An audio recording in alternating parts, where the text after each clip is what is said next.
As weapons fired in, flashes of deadly light tore through the darkness of space surrounding Kepler mining station. Patterns of desperation. The dense glass was pressed by Commander Zara against her face. From the command center, I saw my ships perish one by one. Her 4 eyes. She had ideal vision and wished they didn't. The Vrath hordes insectoid vessels. They moved through the vacuum like hungry predators, and their bow weapons ripped through the metal hulls as if they were made of paper.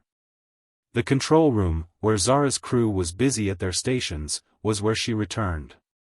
Lieutenant Sex was in. His blue-clawed hands moved fast across the controls and the tactical display. He had the same dread in his expression as Zara felt but attempted to conceal. Behind him, Nera, the SAC communications officer, was attempting to contact any friendly ships in the area. The adjacent systems.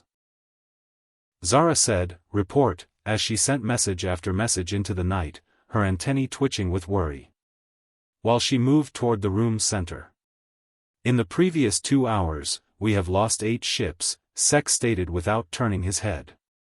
Above his display. The most recent of the destroyer Harmony's advantages was its edge. The Vrath made it. Her shields and acid weapons destroyed the hull in a matter of minutes. I observed the crew attempting to evacuate, but the speed of ships was excessive.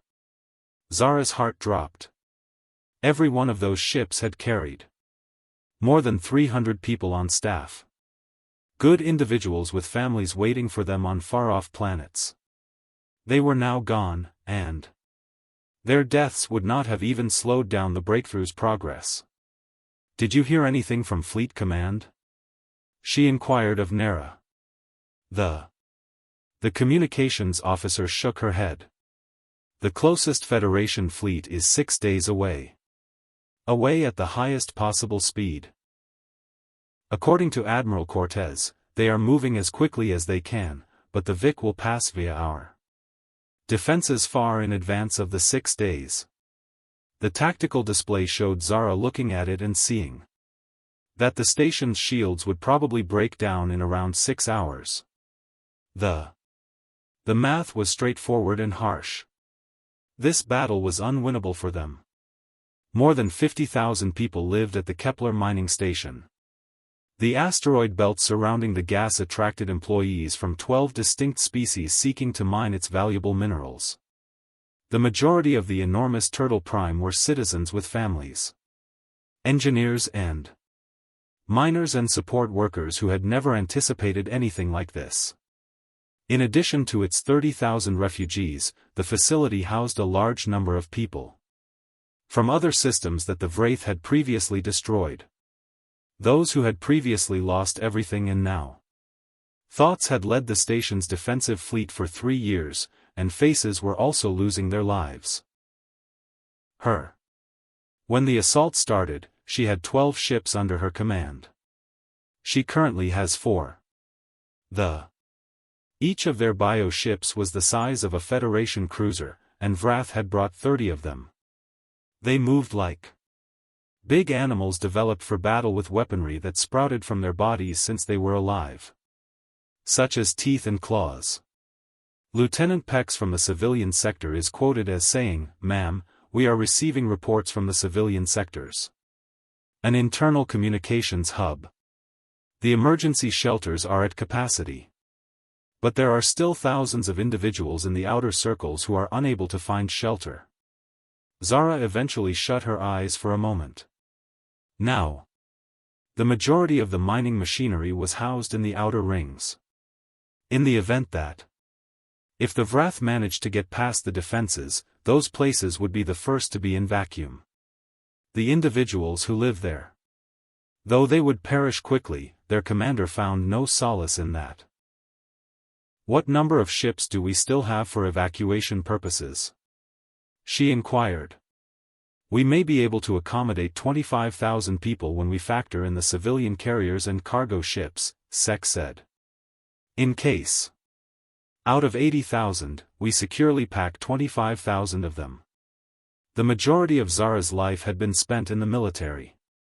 She had made difficult decisions in the past, but she had never been required to pick which half of the population would die, and which half would live. The Vrath are invading. From his position close to the back wall, the sensor operator announced the assault configuration. They seem to be getting ready for a last attack on the station. Zara could see the adversary vessels via the observation windows. They positioned themselves in a circle around Kepler station, their hulls throbbing with organic light as she was able to observe weapon ports opening like ravenous mouths. The biggest bio-ship was in the intelligence reports referred to it as the Hive Mother and stated that it was the commanding mine in the center of the formation. The whole group. Zara gave the order for every ship to get ready for evacuation procedures. I want every available vehicle filled with people and prepared to enter hyperspace. What about when I give the order? Sex inquired. The defense ships. We give them as much time as we can by staying and purchasing them. Zara responded. Perhaps we might organize the Vethof out long enough for the transports to get away. They didn't have much of a plan, but it was all they had. Only 4 defense boats remained, and they would keep battling until they were destroyed. They may be able to hold the foe off for an hour or 2, enough time for a few of the residents to get to safety. Zara reasoned that on the faraway planet of Nexus Prime, where her own family lives, and her companion Joro, their 3 kids would hear about this fight. They would eventually discover that she perished in an effort to save strangers. She wished they would comprehend. The Vrath are beginning their assault run, according to Tel Bio ships, ma'am. In the direction of the station. Sound general quarters. Zara instructed.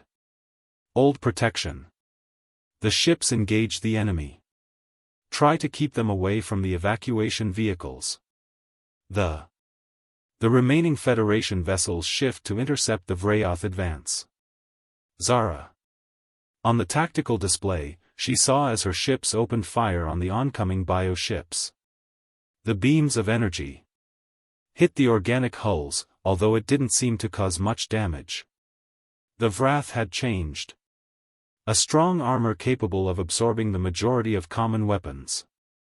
The bio ships responded by firing acid streams that the hulls of ships were consumed by it as if it were water flowing over sand. The Federation ship Lucky Strike was struck directly and started to break apart as its hull melted. The crew attempted to abandon the ship, but the Vrath were already approaching to feed. 2 more ships lost, said Sex. The Phoenix and the Star Dancer are gone. That left only 2 defenses. Zara's command ship, the New Dawn, and other ships battled 30 Rake biohips.